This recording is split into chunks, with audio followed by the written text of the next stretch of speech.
Туршилт 6. Энэ туршилтаар амьсгал авах болон гаргах үеийн нөөц зэвсгийн агуулмжийг харьцуулан судлах болно. За бүгдээрээ энэ туршилтаар амьсгалаар авах болон гарах нөөц хүчлийн хэмжээг харьцуулж харцгаая. За энэхүү туршилтанд манд биднэрт биологийн хуруу шил, хуруу шилний тавиур,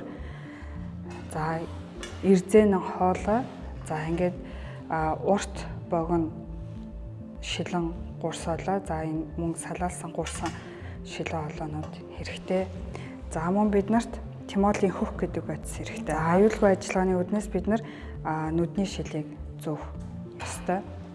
Ризийн гурсыг хэрэглэхээс өмнө маш цэвэрхэн байлгах ёстойг анхаараарай. Ризийн гурсаар амьсгал авах болон гаргахдаа зөөдлөн сорох юм уу үлээн.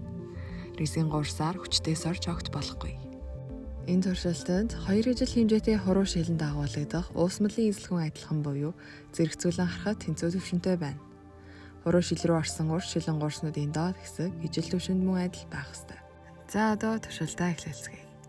Зурагт үзүүлсэн байдлаар хэмжил хийх багжаа өгсөрч бэлтгэн. Хэмжил хийх багж маань ризийн гурсаар эхлэх ба тэр нь шилэн гурсаар 2 хуруу шил рүү салбарсан байна. А болон Б хуруу шилний дотор шилэн гурсуудыг байрлуулсан ялгааг ялангуяа шилэн гурснуудын уртыг анхааралтай ажиглаарай.